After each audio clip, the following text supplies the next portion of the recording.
We should make sure we are on the right track with our toolpaths. We need to verify that the toolpaths we have completed are correct. We can use the Simulate function to see what our toolpaths will look like when we cut away the raw stock. The Simulate icon is located in the Actions Group toolbar. You can simulate a single toolpath or any combination of toolpaths. The usual selection methods work by using Shift for a consecutive group of toolpaths or the Control-Command key for individual toolpath selection. But we want to see how all the toolpaths are working together. To simulate all the toolpaths, select the Setup from the browser, then pick the simulation icon. Or you can also initiate simulation by right-clicking on the setup and selecting Simulate from the list. The lower part of the screen will display the player controls. Think of the toolpath simulation as a video of the machining process. You have a play button in the middle of these controls. Either side of the play button is a single step button, forward or backwards. Outside of those buttons, you have play to the next operation, forward or backward. Outside of those is fast forward to the beginning or the end. Underneath the player controls, you have the speed control. Moving the dot to the center is no motion. The further you slide to the right, the faster it plays forward. The further you slide to the left, the faster it plays backwards. The options on the Display tab are divided into 3 sections. The top section controls functions having to do with displaying the tool. The middle section has to do with controlling the toolpath display. The bottom section has to do with how the stock is displayed. Any one of these can be turned off completely. Be sure to check the tooltips for more detail on each function. For now, we will make sure each selection is enabled.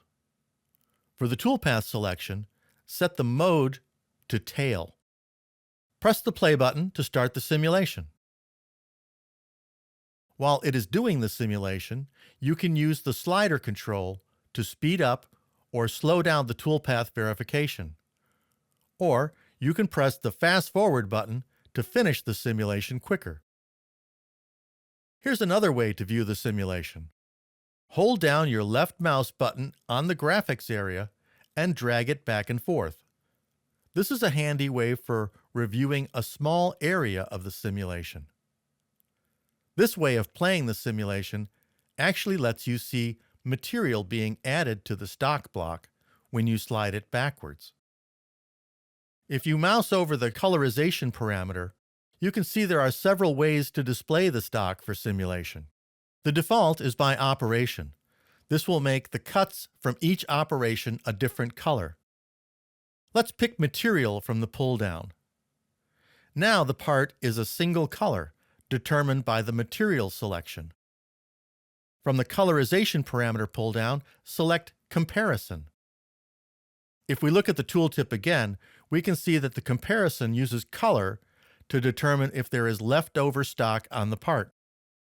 Blue means there is extra stock left around the model. Green means we have cut the stock to be equal to the model, within the tolerance shown below. Red means we have machined too deep into the model. If you remember when we did our toolpaths, we left stock radially on the walls and no stock axially on the floor.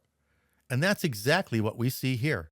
All the Z faces are finished and the XY side faces have material left for a future finish cut.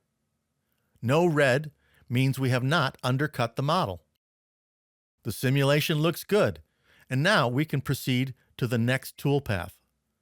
Additional information about the simulation process is available on the Info tab.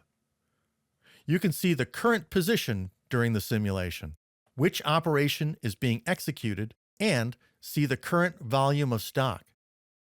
The Statistics tab contains information about the machining process, cycle time, total distance traversed, number of operations being simulated, and the number of tool changes. Press Close to exit the simulation. In this lesson, we learned about the simulation of toolpaths, how to select a setup or an individual operation for verification, how the player controls work, how to change the display of the material, how to do a comparison against the model, and some of the information feedback available about the process.